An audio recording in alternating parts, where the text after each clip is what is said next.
Radhe Radhe friends, आज मैं आपको भादवे की चौथ की कहानी सुना रही हूँ। अगर मेरी कहानी आपको अच्छी लगे तो लाइक, शेयर एंड सब्सक्राइब कीजिए। बेल आइकन को ज़रूर दबाइएगा ताकि मेरे नए नए नोटिफिकेशन आपको मिलते रहें। अब मैं आपको भादवे की चौथ माता की कहानी सुना रही हूँ। एक बुढ़िया माई के ग्वालिया बछालिया नाम का एक बेटा था। बुढ़िया माई अपने बेटे के लिए 12 महीने की चारों चौथ किया करती थी। बेटा लकड़ी लाता और दोनों माँ बेटे उनको बेचकर गुजारा करते थे। बुढ़िया माई रोजाना लकड़ी में से 2 लकड़ी रख लेती थी और चौथ माता के दिन बेटे से छुपकर बेचकर सामान लाती और 5 पुआ बनाती। 1 पुआ गणेश जी का, 1 चौथ माता को चढ़ाती और 1 ब्राह्मणी को दे देती, 1 आप खा लेती और 1 बेटे को खिलाती। एक चौथ माता के दिन बेटा अपनी पड़ोसन के घर गया और पुआ बना रही थी। उसको देखा। जब उसने पूछा कि आज क्या है जो तुम पुए बना रही हो, तब वो बोली कि मैं तो आज ही पुए बना रही हूँ, पर तेरी माँ तो चारों चौथों के दिन ही पुए बनाती है। उसने जाकर अपनी माँ से पूछा, माँ तू रोज़ पुए बनाती है, मैं इतनी मेहनत करके कमा के लाता हूँ।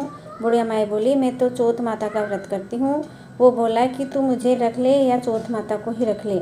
बुढ़िया माई बोली, मैं तेरे लिए ही चौथ माता का व्रत करती हूँ, सो मैं तुझे छोड़ सकती हूँ पर चौथ माता को नहीं छोड़ सकती। जब बेटा घर से जाने लगा तो बुढ़िया माई बोली, तू जा रहा है तो मेरे हाथ की ये आँखें ले जा, जहाँ संकट आए वहीं पूर देना। बेटे ने सोचा बात तो झूठी है पर ले चलने में क्या बुराई है।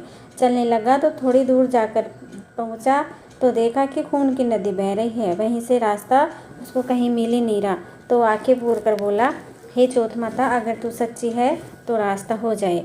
झट से रास्ता मिल गया। आगे गया तो घनघोर अंधेरा और उजाड़ फैला हुआ था। उसने मन में सोचा कि मुझे शेर वगैरह खा जाएंगे।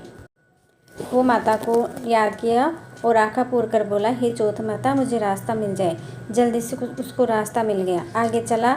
जाते जाते एक राजा की नगरी में पहुंच गया। वो राजा एक आदमी की बलि देता था। एक बुढ़िया माई के पास पहुंचा।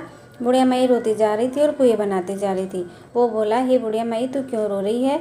जब वो बोली कि मेरे एक ही तो बेटा है और उसकी भी बलि कल चढ़ जाएगी, उसी के लिए पुए बना रही हूँ। वो बोला, अपने बेटे के बदले मुझे पुए खिला देना, मैं राजा की बलि चढ़ने के लिए चला जाऊंगा। माई ने उसे पुए खिला दिए। राजा का संदेश आ गया तो माई ने सोचा कि मैं दूसरे के बेटे को कैसे भेज दूं, पर शोर सुनकर उसकी आँख खुल गई और वह राजा के आदमियों के साथ चला गया। उन सब ने मिलकर उसे हाव में चुन दिया, तो वो आँखा पूर कर हाव में बैठ गया। 3 दिन में ही हाव पक गया। हाव के पास बच्चे खेल रहे थे। उससे आवाज़ आई कि बच्चों ने राजा को जाकर कहा कि आपका हाव तो पक गया। राजा ने सोचा कि हाव तो 8 दिन में पकता है, आज 3 दिन में ही कैसे पक गया। जाकर देखा तो सोने चांदी की कलश हो गई और अंदर से आवाज़ आई, धीरे धीरे उतारो, अंदर आदमी है। राजा के आदमी डर गए कि अंदर कौन सा भूत दैत्य आ गया है। जब वो बोला, मैं तो वही आदमी हूँ जिसे तुमने चुना था, देखो तो अंदर हरे हरे ज्वार उग गए और उसको राजा के पास ले गए। राजा ने पूछा, तू कैसे बच गया? तो वो बोला, मेरी माँ मेरे लिए चौथ माता का व्रत करती थी। जब मैं रवाना हुआ तो उसने मुझे आँखें दिए, सो मैं वही आँखें पूर कर बैठ गया, जिससे बच गया। राजा बोला, एक घोड़े पर तू बैठ जा, तेरे सांकल बंधी रहेगी, जो खुलकर अगर मेरे बंध जाएगी तो मैं चौथ माता को सच्ची मानूंगा। वो आँखा पोर कर बोला, हे चौथ माता, अब तक ही तू लाज रखना, आगे भी रखी थी और अब भी तू ही रखना। झट से सांकल खुलकर राजा की बंध गई। राजा ने अपनी बेटी की शादी उसके साथ कर दी और खूब धन दायजा देकर विदा किया। पड़ोसन बोली, हे माई, बुढ़िया माई, तेरे बेटे बहू आ गए हैं।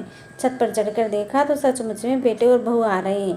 हे चौथ माता, जैसे तू बुढ़िया माई को और उसके बेटों को दी, वैसे सबको देना। कहता ने, सुनता ने, हुक्कारा भरता ने और सारा परिवार ने। इस तरह से